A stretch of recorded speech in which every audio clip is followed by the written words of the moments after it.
Welcome back for Game 2. We're gearing up for FlyQuest versus Team Liquid Ezreal as the continued battle for second reigns on here in the LCS.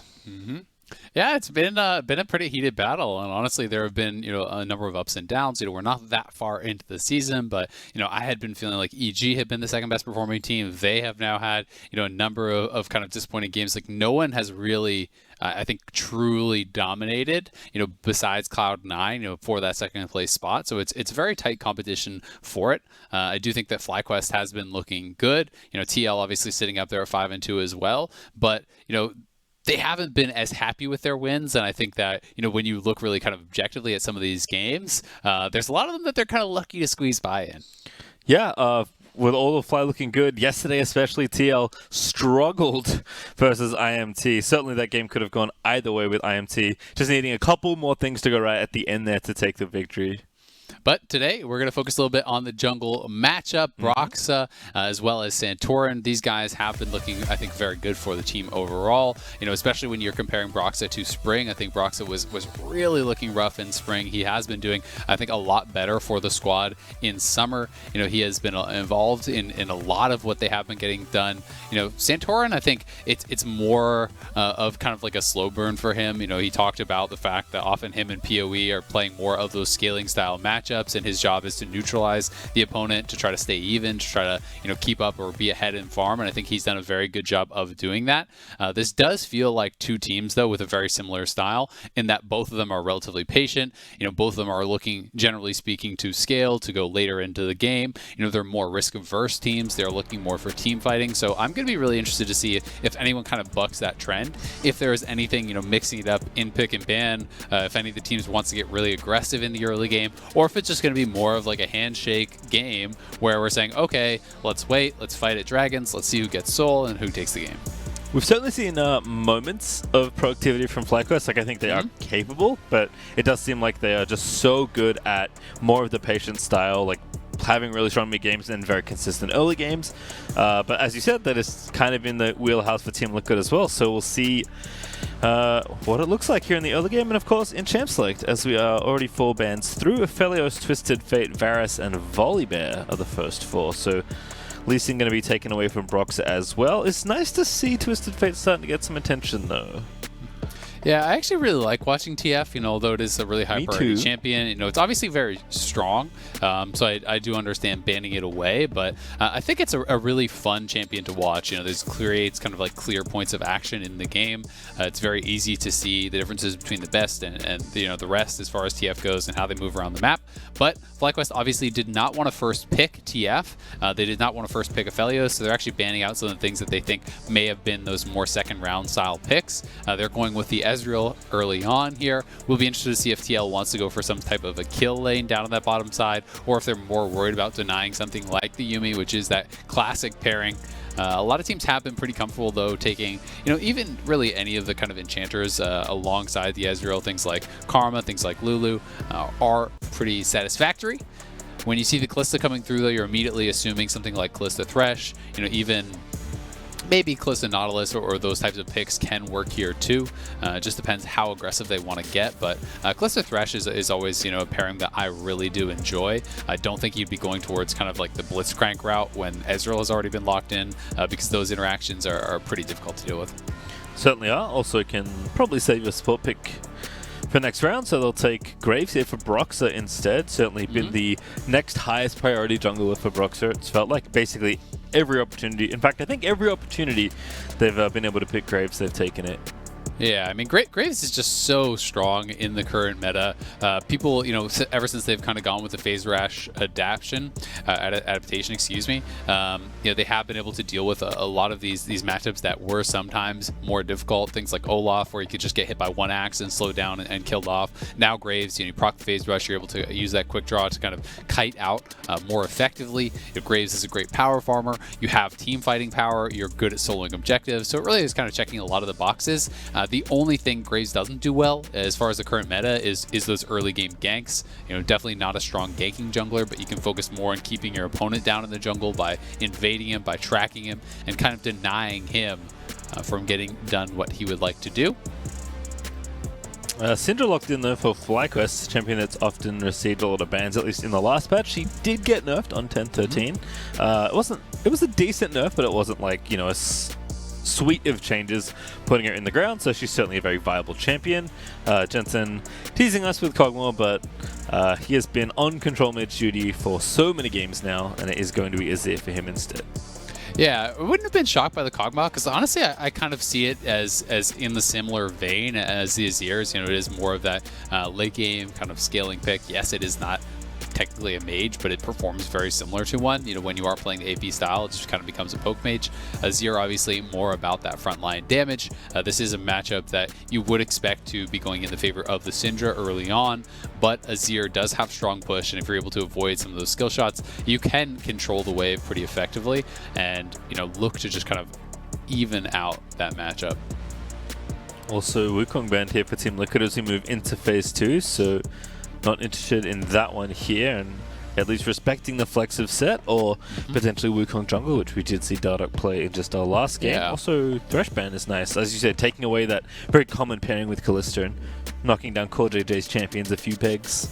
Yeah, I am surprised to see no one really caring about Yuumi anymore. You know, I guess the nerfs are in on competitive now, so that may be the reason they're just not as concerned about the champion's strength overall, but it is obviously a really strong pairing with Ezreal. Can be very, very effective. Jace getting taken away, so interesting that they're worried about Jace. When you have an AD jungler, I feel like Jace is a little bit less common, but perhaps just thinking that, hey, if we're going to set top, Impact does like the Jace quite a lot. You can go phase rush Jace and use that to be fairly effective. Kennen would be an interesting pick. It is going to be getting locked in. There's obviously the chance that Sett gets flexed to jungle and then they put something else up in the top lane that could be, you know, a pretty effective matchup into Kennen. But Kennen, generally speaking, you know, into these melee matchups, can be fairly strong in the early levels. It depends where you want to really go as far as the build. Most common these days is AP or just Gunblade into APE, like, you know, kind of this hybrid into full-on team fighting. I do tend to think, Oh, that's Maokai. Oh, very interesting. So this actually could be probably Maokai top. Yeah, if it's Lulu, so. it's gonna be Maokai top and Sett jungle. There actually has been a pretty big influx of Maokai support, but I don't think it would really pair that well with the Ezreal because it's generally used more alongside the aggressive style of bot laners. So I'm just kind of waiting. Okay, so it's going to be Rakan. So they want to get some more engage in there.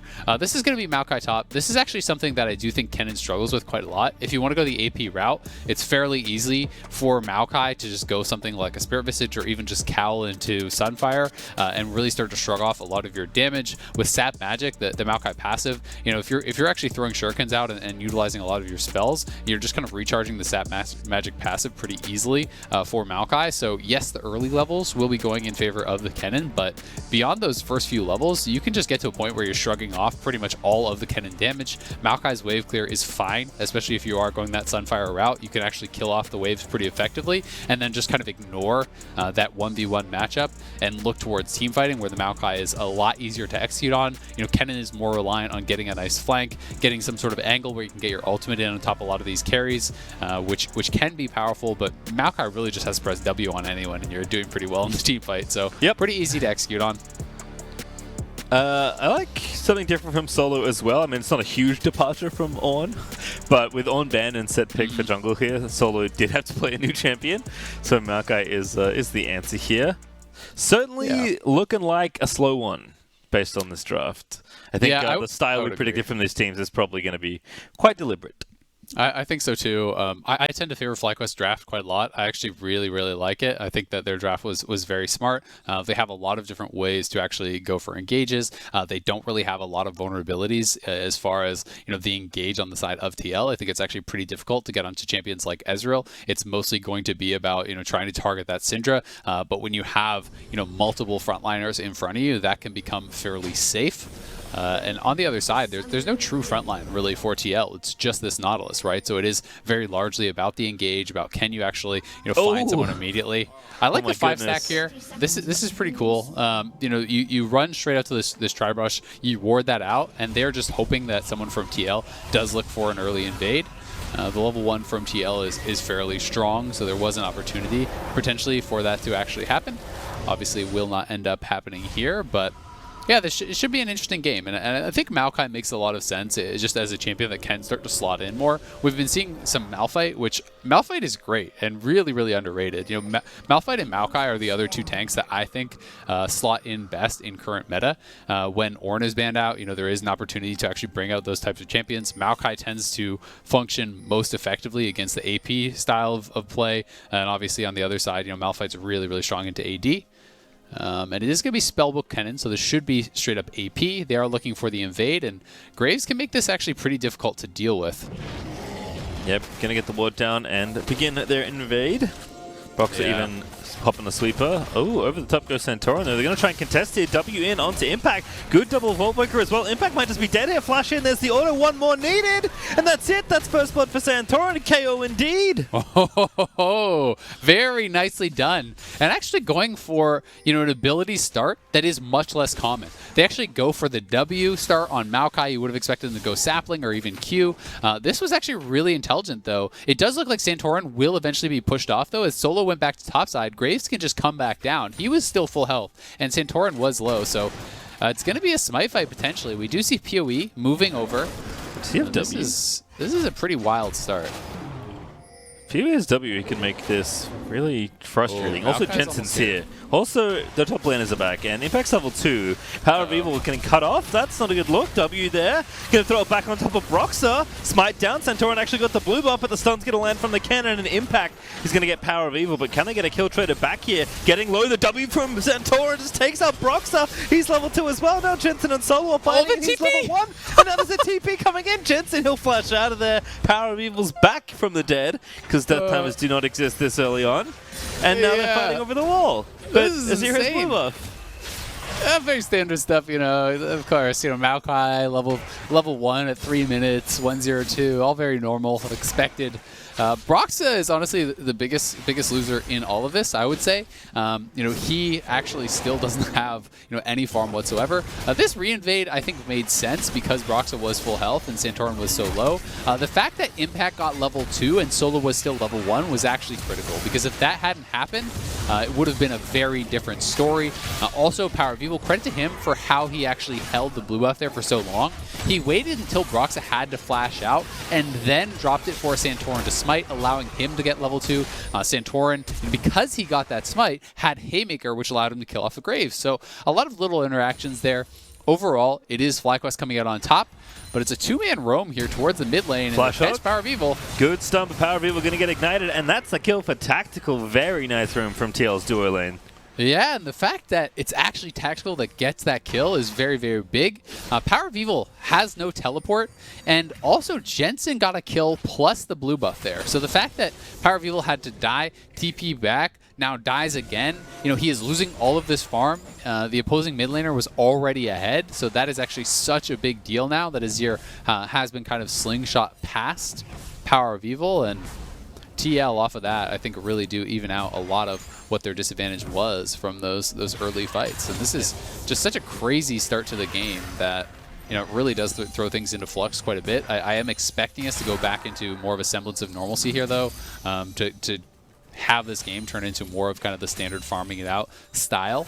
And in that case, I still do really like FlyQuest lanes, but we'll see if TL can kind of find a way to keep the action going. Yeah, this is what I get for saying it's going to be a slow game. 6 kills in less than 5 minutes. Why didn't you anticipate this, Space Time? What kind of caster are you? How would you know that we would have all these kills at level 1? If this is what's going to happen, I'm going to say every game is going to be horrendously slow, and then I'll just get let the teams prove me wrong. Santorin does waddle up here into the top lane to take down the Krugs, so actually keeping his lead versus Broxah quite nicely.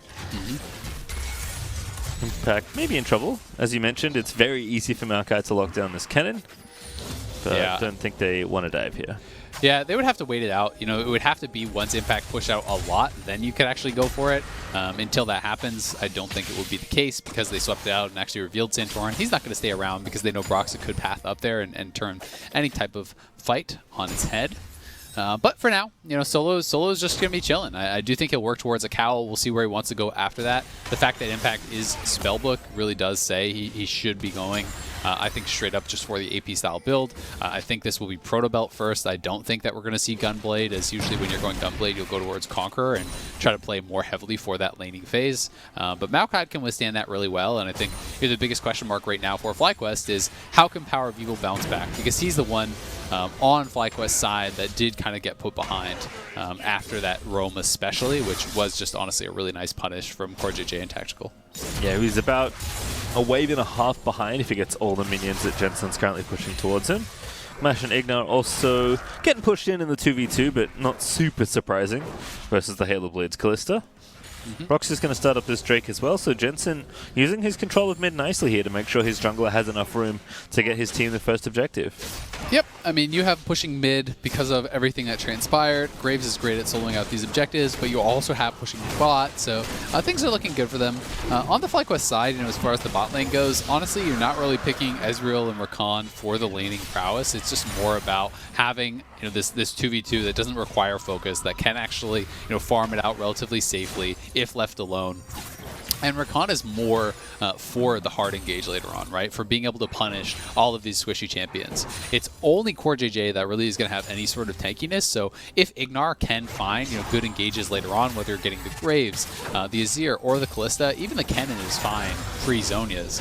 You can burst these people down in that CC very, very effectively. So while you do give up priority early on with that Rakan, it's not a strong laning pick like something like the Karma could be if you wanted to fight more for that 2v2. We'll see if they can make it pay off later. Yeah, we can also see a tier here for PowerOfEvil starting to become a lot more common on every mage, actually. IgNar, almost gets the tap on a CoreJJ, but is going to miss cancelling that recall. That does mean they have space to push out. But yeah, Archangel's just super efficient item, very powerful. Yep. Oh, Santorin got it. Unlucky. Yep, but I mean, tier is great, right? And I do think that it's been underestimated for a lot of years. There was kind of like a stigma of like being this bad item or this insecure item or whatever compared to the Ludens.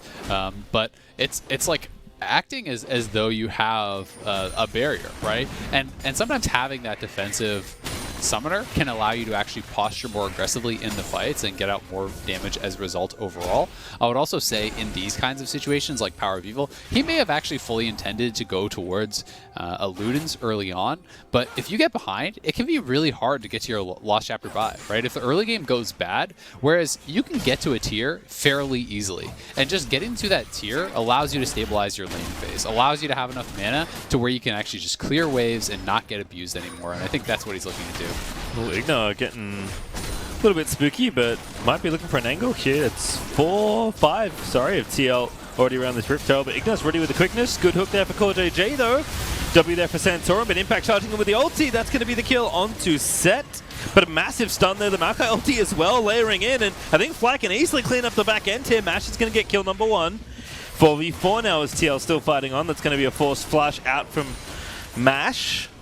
Yeah, I think FlyQuest just need to be more patient, though. Like, Mash wasn't even there for almost that entire fight. He gets there at the very end. Santorin and IgNar posturing pretty aggressively. They just would have wanted to wait, wait a good 10 seconds. I don't think that the Rift Herald was really in danger of actually just being burst down. So if they gave it a little bit longer, I think that fight could have gone so heavily in their favor.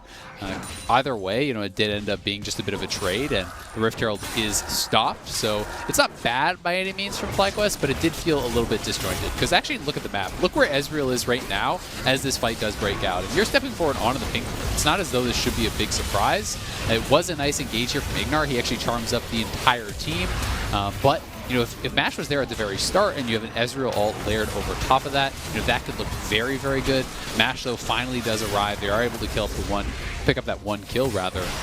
But as Jensen and Broxah are starting to land some damage back, they do have to retreat. And we are starting this up one more time here.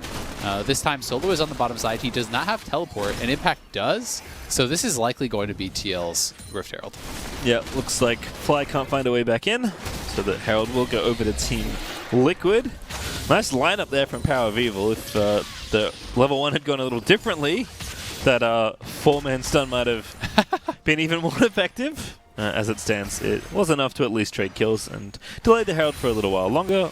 At the end, though, it is TL that do get it, so we'll see where the eye is going to be dropped here by Broxah in a couple minutes here. No rush, really. Just want to make sure you get them plates. It's also interesting to note the build here from Jensen. We have been seeing this very, very commonly now. You know, Azirs are realizing it's actually just more important to get towards the Nashers, so people are happy to basically grab Lost Chapter and just sit on it. They actually don't complete it until much later into the game. Oftentimes, you know, they'll have multiple items before they actually go back to complete this, because the Lost Chapter gives you enough mana, you know, with the passive as well as just the flat mana on it to actually comfortably lane and not be forced back to base constantly. So you get that, then you start going towards those team fight items like the Nashers, like even Deathcap or Leandries or whatever else you want to get later on, and it's becoming really popular and it's very effective. Yep, push here for Fly in topside. You're going to get some plates down. Break up in 10 seconds, so we'll see if FLICKR are able to grab their second in a row here. If Fly stick around, you have to think they will, because Mash does not have TP. So it's going to be Solo under attack here in the 2v1. Going to get himself stunned up. Broxah not going to let it rip with the ulti just yet.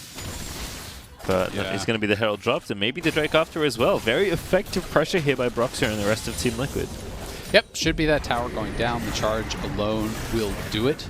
And yeah, they should be able to grab themselves, potentially, another dragon here. Solo was forced to back off. You can't stay around to actually try to defend the dive, knowing that there is that Rift Herald there, but now they're looking for the engage. Impact going to get dunked here, perhaps by Santorin. Maokai ulti going to follow up after the W. He is latched up for quite a while, but still not dead. There's the dunk out from Santorin. He's going to finish off the kill.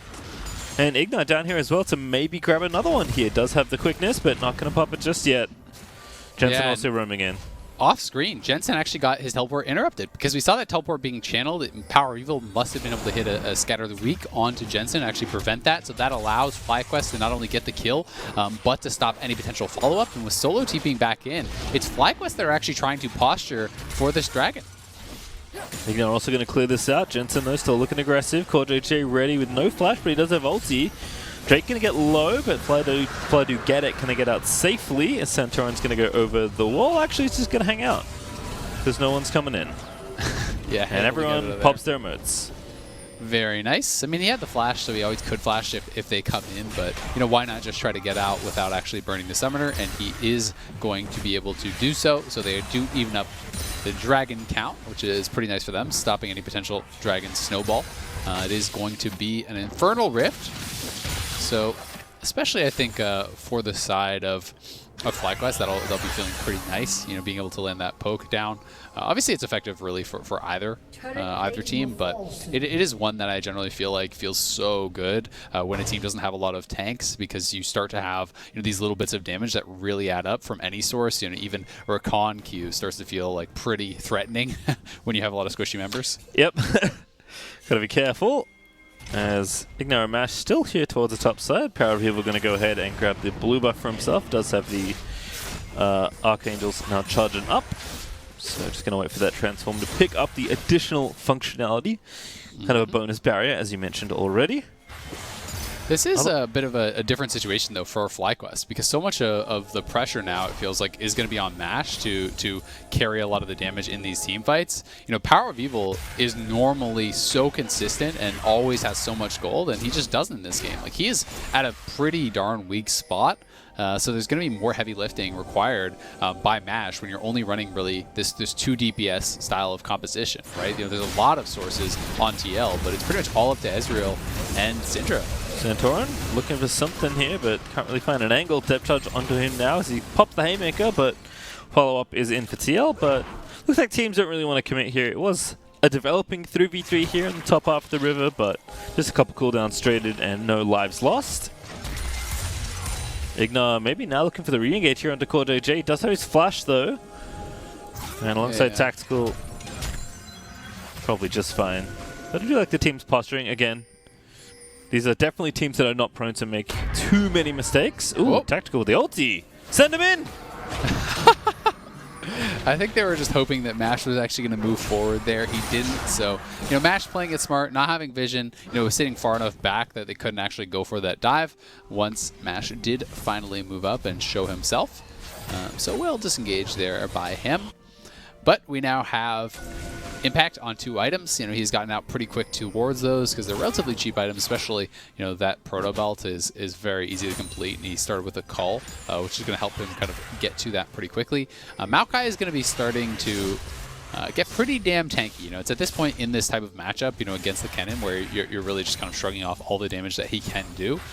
So it's no longer any sort of issue in that side lane if Solo is just stuck matching Impact, and Solo is going to be very difficult to actually deal with come 5v5 time because, like we've talked about a lot, there's just no true frontliner on TL's side. So whoever he locks down is going to be at threat of getting burst down. You know, even just him locking someone up into PowerOfEvil dropping the ulti is likely going to be enough to kill off a lot of these squishy targets.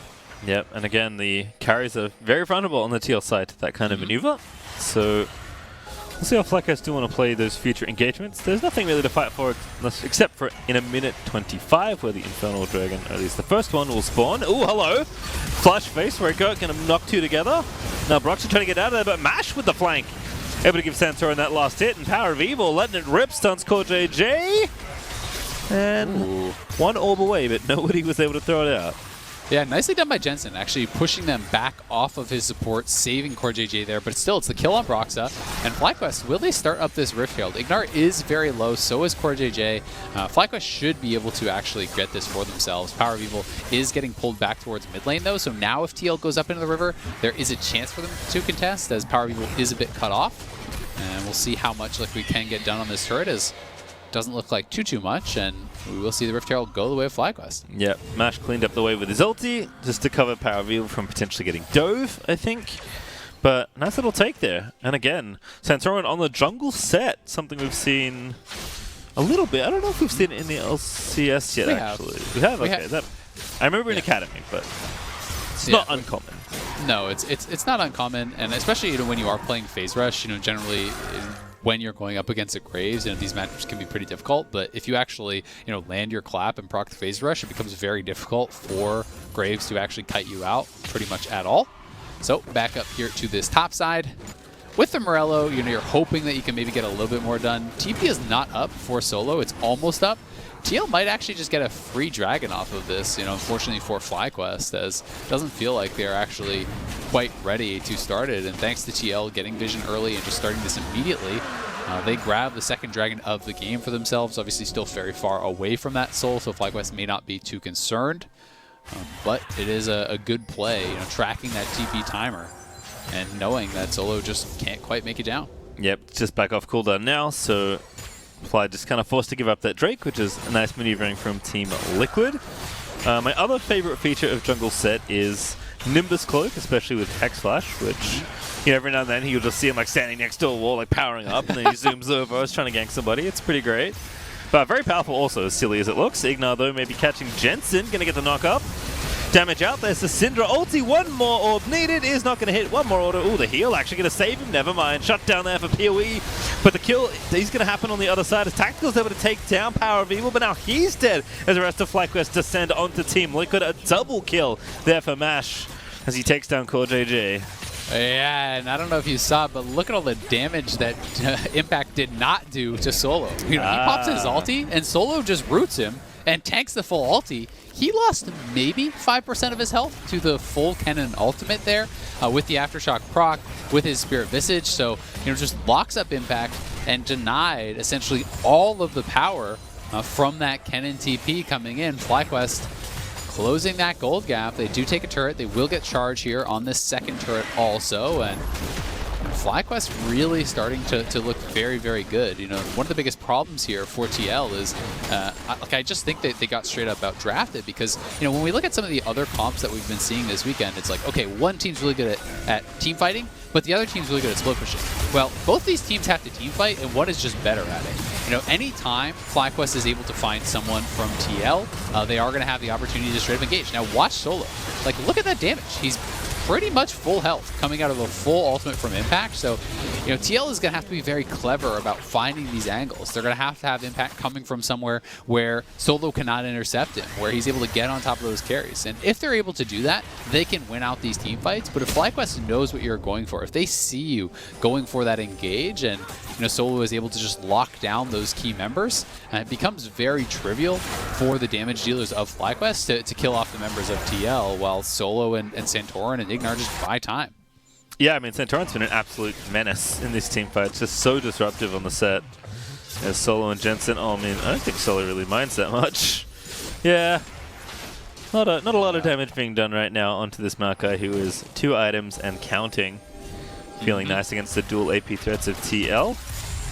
Yep, and he will have to run away, obviously, because no one from his team is down on that side. You know, if it's just a straight up 1v1, you know, with the sap magic, you just walk up to him and you get 1 punch off and you start to heal back most of that damage. You know, the healing becomes really, really insane on Maokai when you do have that Sphere of Visage plus the sap magic passive.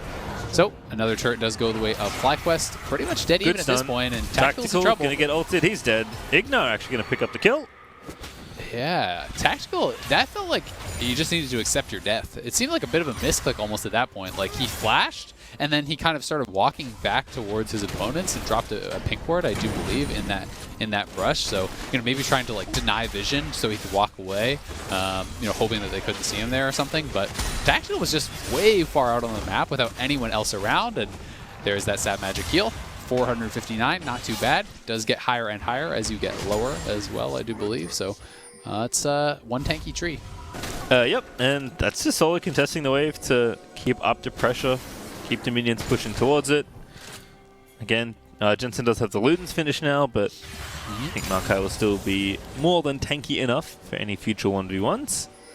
Yeah, totally. And you can see Santorin now with the Deadmans. You know, you talked about Nimbus Cloak, you talked about the Hex Flash. With that Deadmans, you are very, very quick, and you can find engages sometimes kind of surprisingly, just by flashing in, chilling smite, you know, these types of things to give you the Nimbus Cloak. Plus, you already have the full stacks of that Deadmans, and you zoom in there and can look to grab people. So TL is having to play it very far back. You know, they know anytime Santorin is missing, it is pretty dangerous to be out in those side lanes. They don't even have winning side lanes.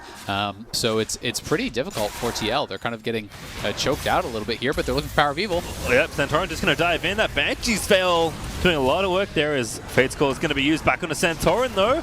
Haymaker is up, gets used there, pokes Broxah for a little bit of damage, but now they're going to zone the rest out. What a great stun there for PoE as Mash just chunks Impact's health bar, and TL, it's like they almost have an angle on a fight, but almost is not enough against FlyQuest. Yeah, they were willing to risk a pretty dangerous fight there because they wanted to burst down Santorin so they could get this dragon. Santorin, though, he barely lives. That was so key that he did survive. And now it's just up to these FlyQuest 4 members to actually delay for Santorin to get back.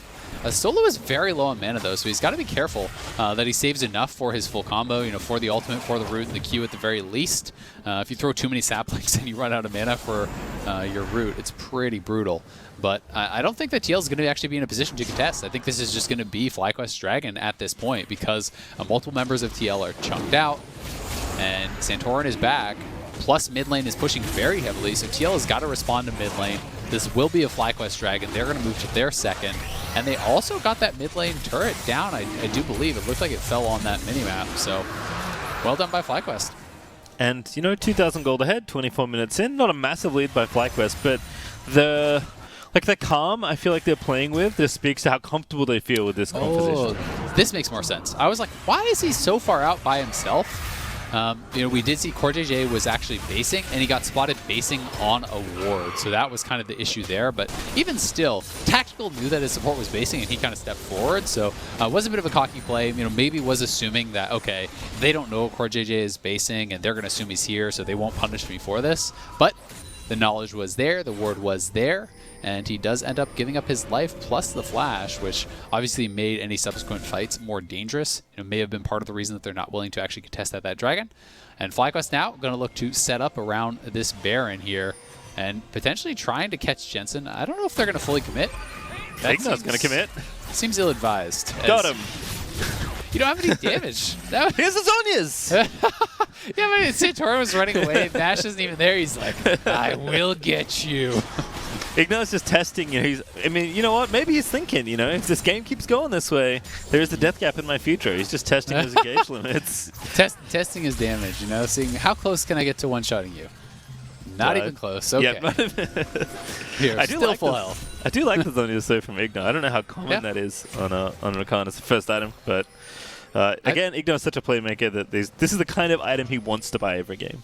I think it makes sense, you know, given the context of the other team. There's so much damage on this team, so you can kind of fly in, you become very disruptive. Everyone on TL has to scatter because they don't want to just get CC'd up and die. So you have all of these squishy damage dealers that are now trying to retreat. You know, Broxah and Jensen and Tactical, they're all trying to run away. And then as the ultimate expires, the CC expires, if you can't actually just E right back to your team, you drop into the Zonias. And again, you know, it's just kind of creating this zone of threat for the TL members that they have got to respect when Rakan goes forward, and that just buys more time for the Syndra and for the Ezreal to get damage done, and that's exactly the kind of position. Oh, it hurts. It hurts so much. I don't think that was a Max Sphere ulti either for PoE. I think he might have been one off, if I can count. But CoreJJ still eats it. Yeah, CoreJJ felt confident they wasn't going to die. He didn't pop the stone plate, so, you know, it's a pretty defensive build from PowerOfEvil. You know, when you look at it, now he adds in Large Rod. When he gets the Death Cap, that will change a bit. But, he's on Seraphs and Banshees.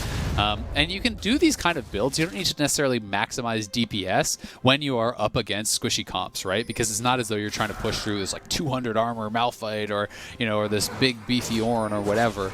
You're just trying to burst down squishies. And sometimes, you know, just having the itemization to allow yourself to not get, like, one shot if you're caught, you know, having the Banshees as well as that defensive shield from the Seraphs does allow you to play pretty aggressively. It's the same thing with Mash, right? Like, he's on Iceborne Death Dance, so he's going to be pretty difficult to burst down. And if you can't burst these damage dealers down, you will get CC'd up by the front line, and you're just going to kind of get knocked out. We'll also see a couple stopwatches there. Santorin actually had his for a while. I think he got it after he based from almost dying around the Dragon Pit, so he still had that for quite a while. And IgNar actually has a second one, you know, for even more fun with the double stasis. So FlyQuest are ready to fight, but again, there is no rush for this team. They're even on Dragons, they'll just wait between spawns. They're happy farming 3 items now for Mash. Maokai is like becoming unkillable. It's kind of just how these teams play, right? They're both very passive. Yeah. They're both very risk averse. You know, and if you're going to handshake on team fights, guess what's really good in a team fight? Stopwatch, right? You know, these abilities become so much more valuable. If you're playing a game where there's constant skirmishes and you may have to, you know, blow the stopwatch over something that's less important, then it's less valuable. But when the only fights are happening around major objectives, well, stopwatch becomes incredibly important. They're just 2-manning up the Baron right now. It is spotted out by TL. But FlyQuest could stay on this until Impact does TP. He does have a flank ward potentially, so there is some danger. But they're just going to keep on this. Ooh, good stun lens as well. They're going to go in onto CoreJJ. He goes IgNar flying over the top alongside Solo. Fate's Ignite call. may have him. Going to protect him. Oh, goodness. Oh, what a great Sonya's there by Impact. But he couldn't get the ulti out. Now he's going to use it, but Santorin's going to dunk him out away from his team. And FlyQuest's going to pick up that kill. Yeah, CoreJJ barely survived to that last tech of Ignite, did not kill him. Right back to the Baron, because again, who's supposed to face check? They don't have anyone to actually do it. Oh, Broxah.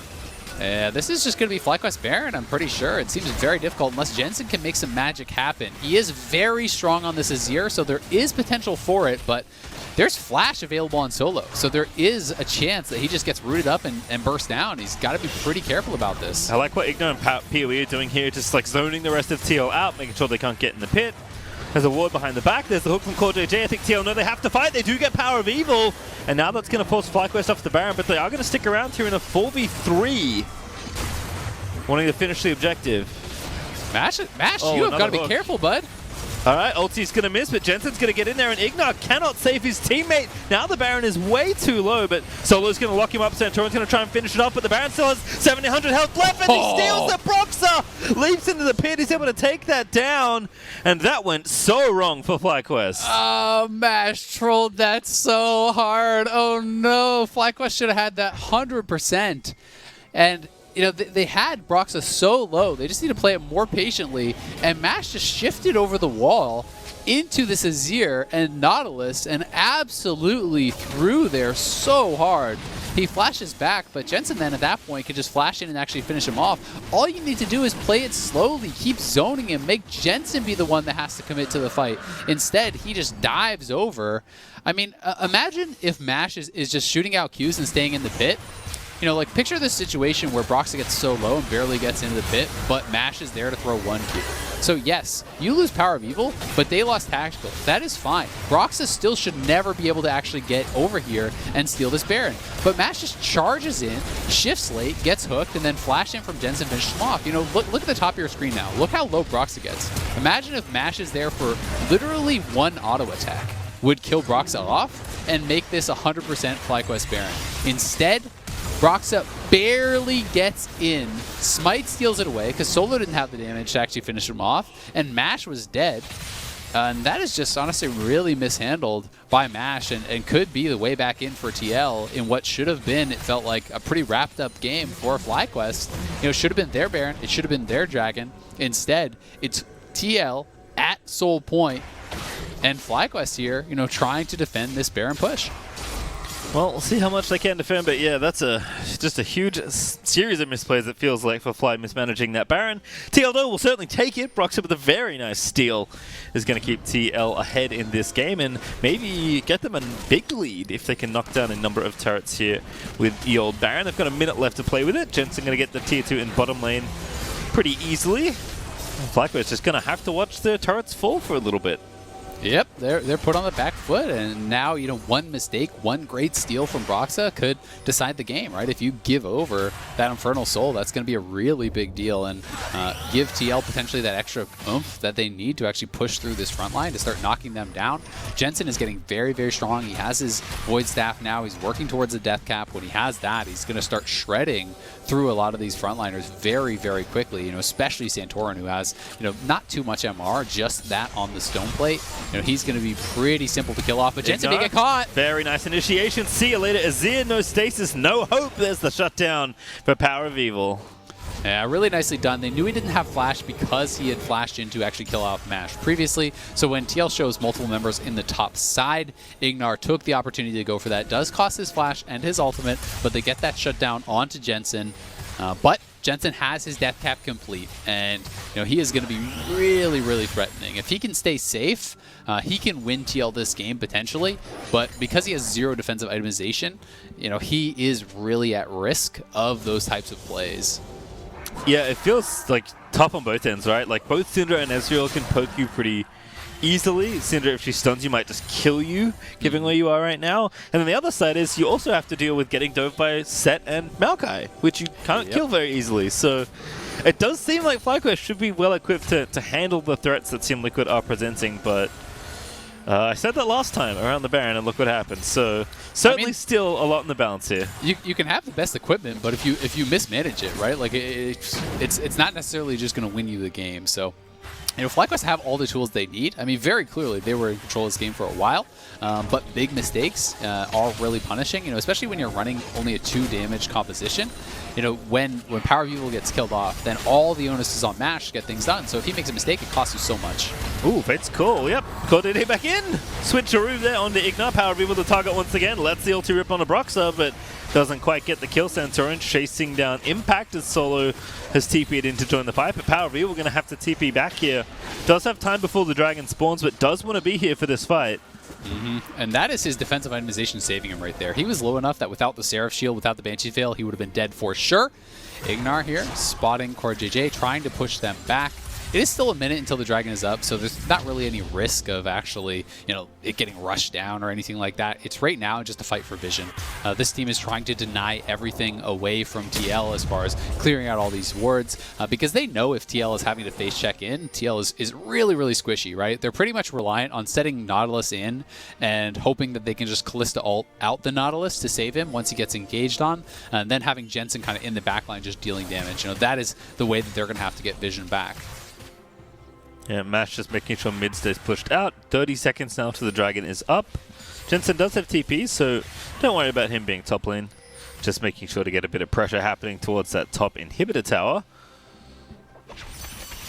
And there is still some vision here as well for TL that they've managed to keep up. In fact, that's a really nice word spotting PoE.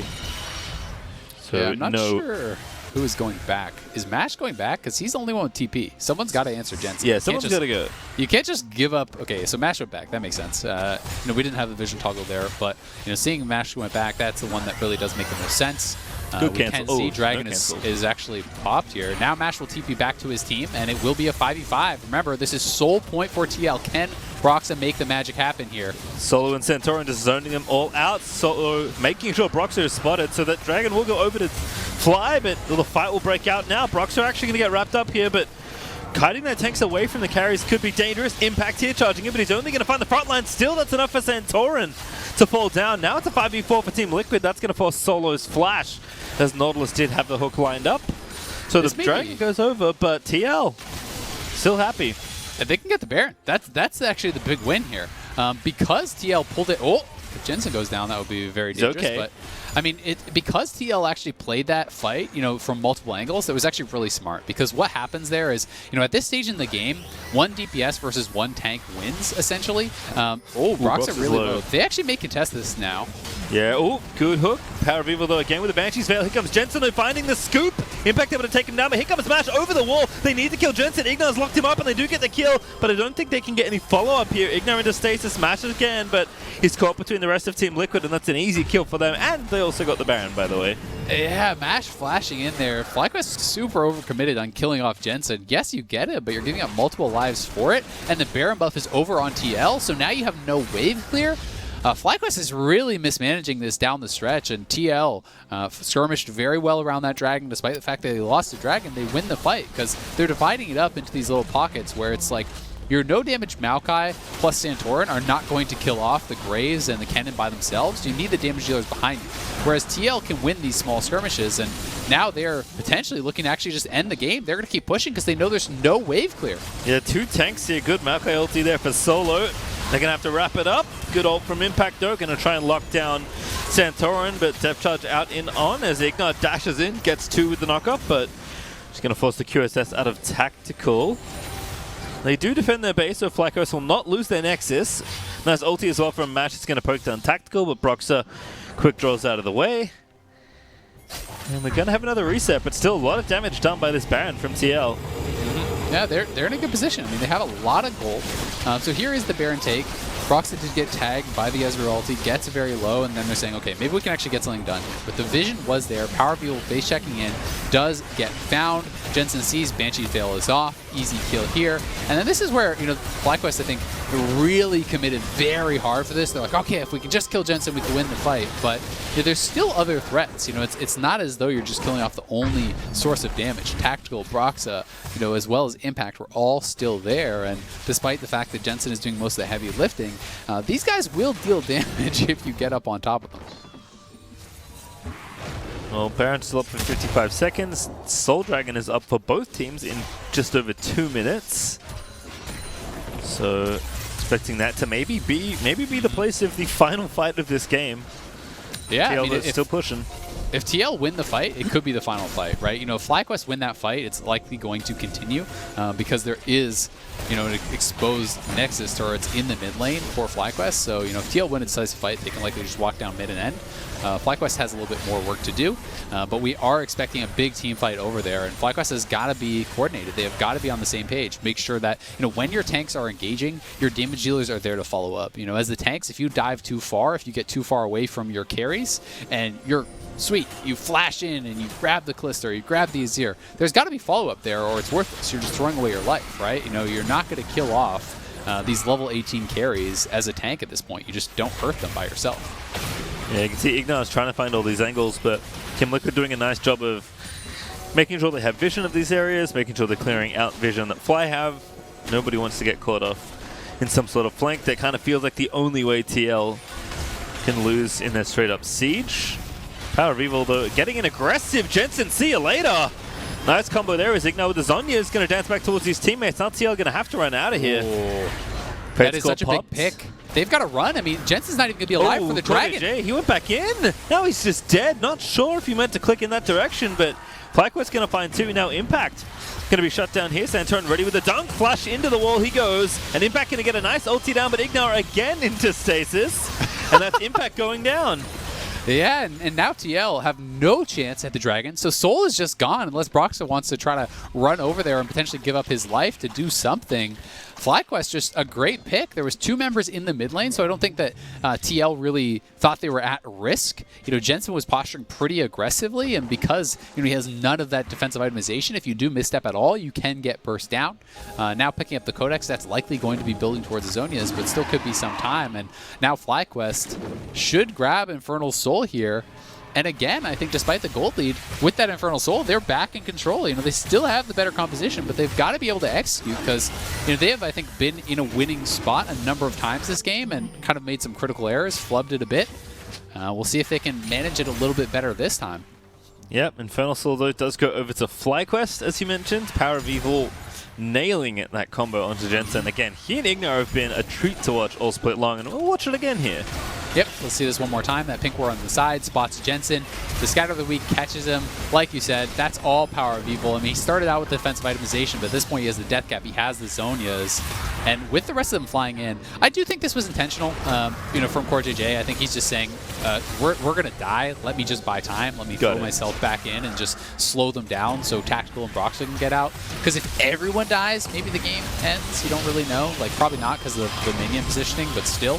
I think willing to give up his life there, and then IgNar, you know, showing that power of the double stasis, uses the second one, stays alive, and now it is that Infernal Soul here for FlyQuest, and that mid inhibitor is going to be respawning pretty soon. The next fight should be over the Baron, and any poke just matters that much more.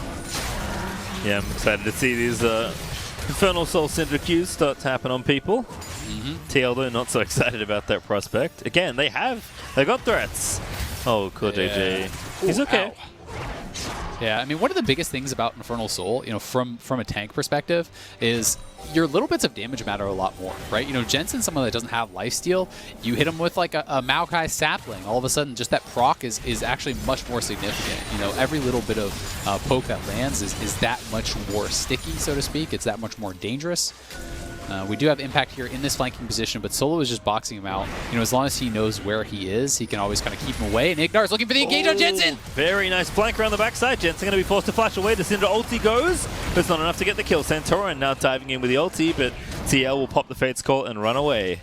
Oh, just barely able to get out of there. Jensen flashes out. He did finish the Banshee's Veil previous to that. That was actually pretty close to stopping that base. Tactical forced to heal also.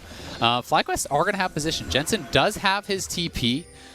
Impact has summoners with the spellbook, but he has no flash, so that is actually pretty critical. It's difficult for him to reach backline. It's difficult for Jensen to reach backline. We'll see if TL just wants to try to run it down mid and threaten, you know, the Nexus turrets or threaten an inhibitor here.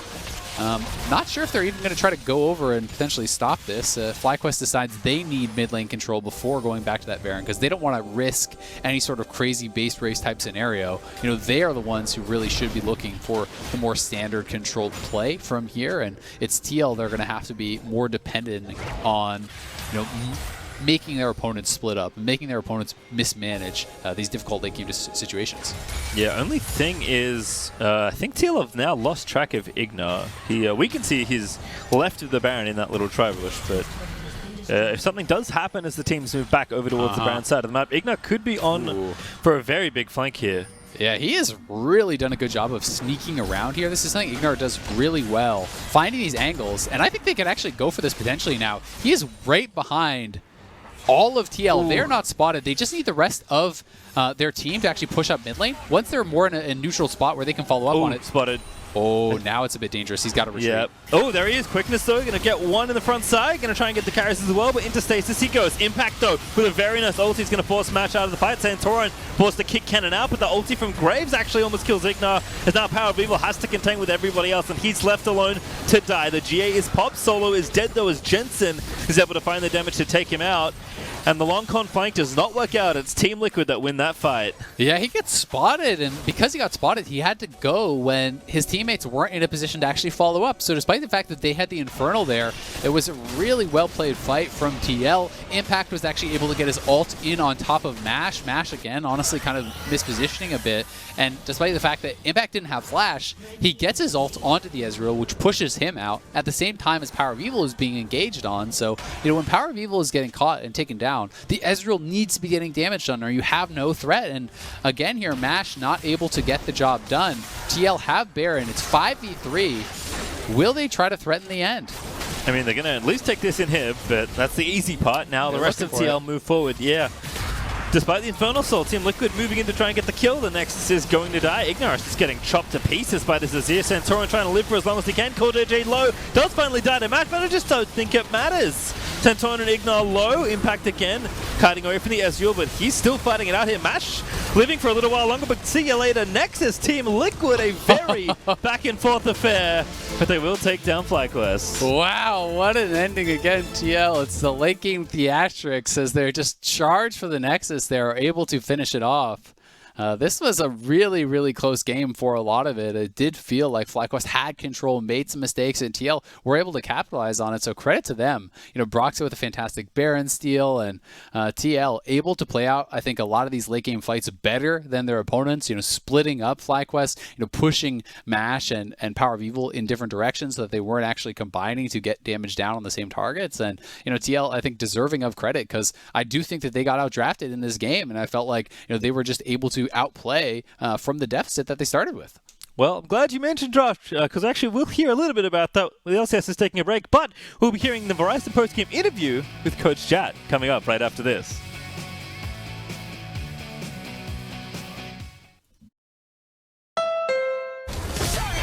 Fun to drive wherever you go. The first ever CR-V hybrid with all-wheel drive standard. The best-selling CUV over the last decade now comes as a hybrid from Honda.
Welcome back, everybody, here to the LCS. I am ecstatic to bring you a live interview with Coach Jat for Team Liquid. First of all, how you doing, man? You're back on the broadcast, but in a different capacity. Yeah, I'm doing good. I think getting the 2-0 is a relief after the way some of those games were going, but I'm happy. Well, that's the first thing I want to address with you, because while it ain't a bad place to be where you are in the standings, I feel like a lot of these games are followed by remarks, whether from you or players, that seem half-hearted in the win aspect and more taken aback by some of the remarks on sloppiness or things like that. So what is the actual state of team morale right now for Team Liquid? The state of morale is good, but unsatisfied. So I think just zooming out, right? Before the split, no one was happy with the way last split ended, finishing 9th place. And that gives a lot of fuel and motivation to try and get better. And you're seeing, I think, on stage, the steps of the process. So the good news is we are winning.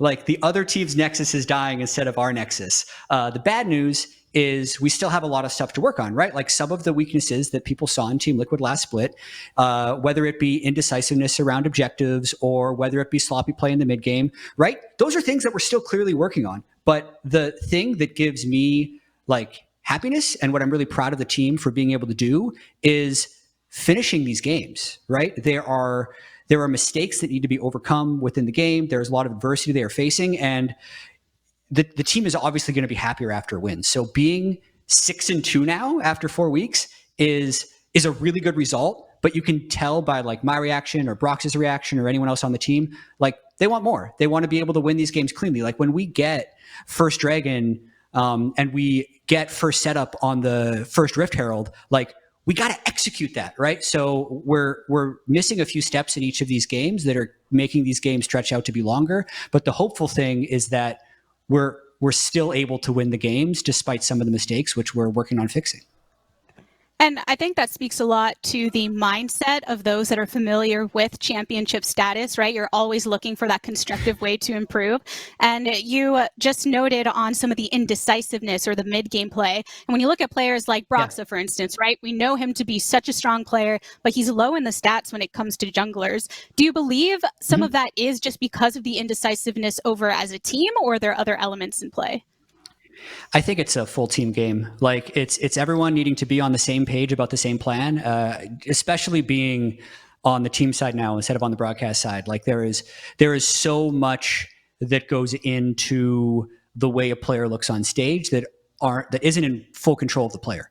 So it's really interesting actually being on that. So I think overall, like this is a strong team. Right. So if someone is struggling, we're trying to figure out how to pick the other person back up. And like the only goal is winning. So I think it's been a little rocky, but again, like 6-2 is still a good start. Well, and speaking to some of those elements that you can control versus what you can't, when speaking about Team Liquid and the drafting, for instance, analysts were talking about how it's all reliable, and we're seeing these picks that we've seen from these players before and a lot of meta picks. Are you gravitating towards those comfort options because you're trying to get a stable place for this team, or what is the motivation behind keeping to these classic drafts? Yeah, so this is really interesting. I was talking to a friend about this last night, and it is, for me individually, it's weird talking about draft to the public because anything I say could potentially give, if I think this draft was bad or if I think this draft was good or if I talk about champion preferences, that can easily be used against you. But to the point specifically about like all reliable, I think Team Liquid has actually played a decent variety of different champions on stage. We've played a good amount of Mordekaiser, which is a champion that hasn't been prioritized by other teams in North America. We were one of the first teams to be able to pull out Twisted Fate, which is a completely different style from a 5v5 late game teamfight style. And then this game, we went with an early game prio bot lane, kind of a win lane, win game strategy. Weren't able to snowball, but we're still able to win late. So I think compositionally, we've actually been relatively diverse. Rather than picking like the same stuff every game. And if you look at the total number of unique champions our team has played, it's about average for the league, and it's more than many other teams. So we're constantly trying to stay as diverse and threatening as possible, but also we're trying to win. So adding to champion pools takes longer than you would think. And we're looking to be as flexible as possible going forward. Well, and speaking of that diversity in threats and trying to win, you have a very diverse roster that you're working with. We speak so much about talent development. Not only do you have these veterans that have won titles, but you have Tactical as well, being a representative of that young talent coming up in the scene. As a coach, what has been your handling on that situation and balancing bringing someone from a rookie to a potential future star, as well as offering the support for those that are looking to repeat past success? Yeah, I think it's been like a full staff effort. This is a team, as you mentioned, with a lot of experienced players and a lot of talent. And the talent is on the experienced players as well as the rookies, right, with Tactical. And speaking about Tactical specifically, he's been great. Like, if you consider how difficult it is for a lot of younger players to kind of make waves in the LCS, and then the shoes that Tactical has to fill after Doublelift being on this team for 5 splits, I think he's doing exceptionally well, and that comes from the support that's lended from Core, from his teammates. It's what he gives back to his teammates as well in terms of asking for what he needs and being able to accept when he can't get it in terms of like a jungle pressure or a priority pick or something. So overall, I'm really happy with Tactical, and I'm really happy with how all the veterans on the team have accepted him and worked well with him. Yep, I'm sure the confidence that all of you instill in him is contributing to his growth as a player. Thank you so much, chat, for speaking with me. It's so great to have you on the broadcast once again. But with that, Thanks. I'll let you head back to your team, and we're going to go ahead and head back to the State Farm Analyst Desk.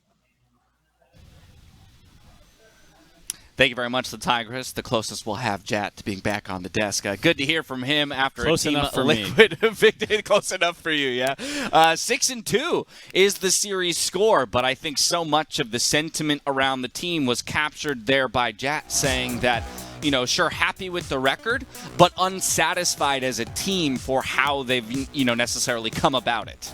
Yeah, that win that they found, at least it was against FlyQuest, so we wanted to see them pop off here, and it started with a really aggressive level 1 from both teams. So luckily for us, at the top of the day, we were looking at level 1 late invades, and Team Liquid was relentless in this one. I mean, you have the Graves, which is really powerful level 1 with your quick draw, stacking that armor, but when you have all these reinforcements, the key thing here is actually PowerOfEvil that gets to come in and pick up the blue buff to prevent Graves from just being able to steal it with an auto attack.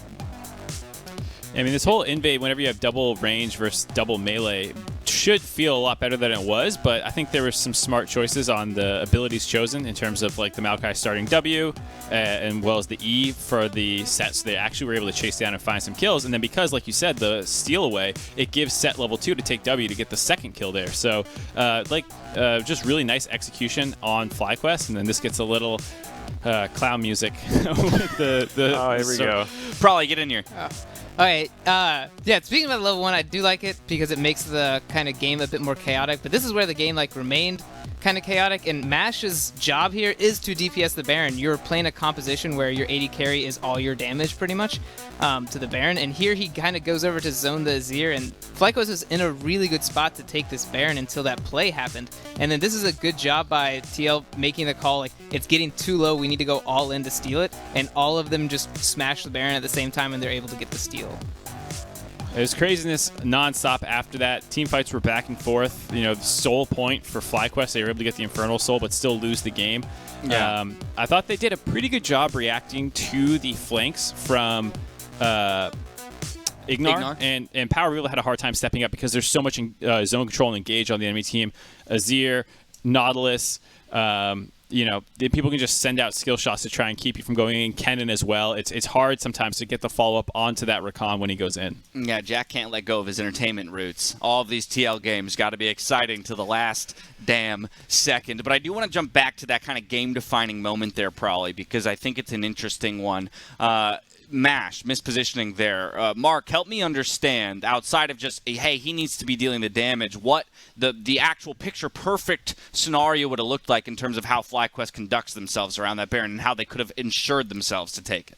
After they got the kill on Tactical and you saw TL kind of going in full retreat mode, there's no reason for Mash to continue chasing for another kill. The objective is the biggest thing that you can pick up. And with Flash W on Maokai, there's no way Graves can ever get into that pit if you're comboing correctly. As soon as you start getting it close to smite range, you hold an ability or two, you send your Maokai over the wall to W him outside the pit with a Flash W, and then you burst the Baron, and it's pretty much guaranteed. The fact that Mash died, they lost a lot of Baron damage, and they started getting hit more, and it just slowed the whole process down. So final point here, too, probably, is I came into the day so excited because of this matchup and the fact that I was like, all right, whoever wins this, boom, second best in the league. It's going to be definitive. But after that result, even with Team Liquid winning, how solid are you on having one definitively second best team behind Cloud9? I mean, so I like FlyQuest responding well to the level 1 invade. I think that's a really stressful situation. I like Team Liquid being the one to abuse that because they had a range matchup in the jungle and in the top lane. But I don't like how the game was defined by a messy Baron and a Baron steal. The game should be defined by we out teamfought you, we out vision controlled you, not like, yeah, let's try to press our smite button better than you can press it. And yeah, one guy goofed and the smite came through. Either way, Team Liquid will be happy with that victory, moving to 6-2. What a start for them in comparison to their spring split, looking to continue the run through the midway point. We're taking a quick break. After this, we've got a classic clash as TSM faces off against CLG. Don't miss it. Welcome to Assist of the Day, presented by State Farm. Supports are blitzing the competition lately, and BioDaddy made sure to let everyone know he would turn this game around if they didn't behave. Ryoma! That's what they needed! Stormbringer is gonna come as the ulti is too late from Ryoma to save him as TSM. They'll find the double there for Speaker Meteostat as well. He's gonna get Chilling Smote and slayed by Broken Blade as TSM at the last possible minutes have found their way into this game. It's Jake from State Farm. Sounds like a really good deal. Jake from State Farm at 3 in the morning? Who is this? It's Jake from State Farm. What are you wearing, Jake from State Farm? Khakis? Like a good neighbor, State Farm is there.